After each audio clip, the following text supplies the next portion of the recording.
Aujourd'hui, on a eu un ticket de 50 000 euros qui nous a servi.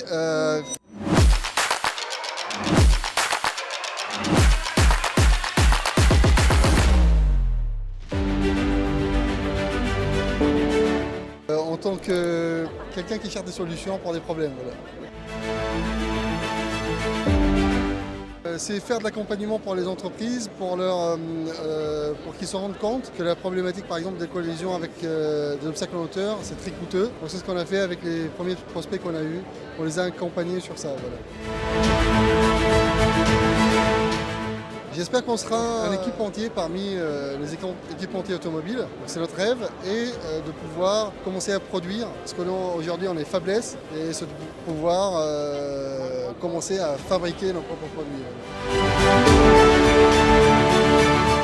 Aujourd'hui on a eu un ticket de 50 000 euros qui nous a servi à finaliser la partie R&D. C'était très important pour nous parce que c'est cette phase-là où les investisseurs sont frileux pour entrer dans l'entreprise. Digital Africa, ça nous a donné de la crédibilité auprès d'autres investisseurs et ça nous a boosté pour finaliser cette phase de R&D. Voilà. On va commercialiser bientôt, on va commencer les précommandes au mois de juillet et si tout se passe bien, au mois de septembre, on va pouvoir installer les premiers boîtiers sur des véhicules.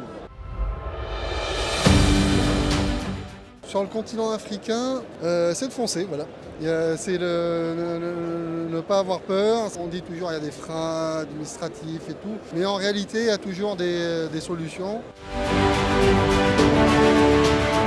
C'est une aventure. Quand on se lance dans l'entrepreneuriat, c'est très risqué. Il faut le dire, voilà, donc on va prendre beaucoup de risques et il faut l'assumer. Voilà. Donc ce risque-là, on sait bien que quand vous êtes salarié, vous avez cette sécurité d'emploi, vous avez votre salaire. Quand vous êtes entrepreneur, il faut toujours courir auprès des clients, chercher des clients, mis à part les problématiques de développement, donc, pour que le produit aboutisse. Et la plus grande consécration quand vous allez vendre votre produit, c'est de pouvoir aussi avoir des salariés dans l'entreprise. Vous dites voilà, c'est une entreprise qui crée de la richesse, pas que pour soi-même, mais pour les autres. Ouais. Voilà, donc du coup, il y a ce volet-là qui est intéressant dans l'entrepreneuriat. Après, je ne vais pas être trop ambitieux là-dessus. Qu'est-ce qu'on va retenir de moi? Sur du court terme, c'est quelqu'un qui a fait une entreprise qui a marché et potentiellement pouvoir inspirer des personnes, d'autres entrepreneurs qui hésitent par exemple. Parce que c'est-à-dire que le succès appelle le succès, voilà. J'espère que ça va marcher.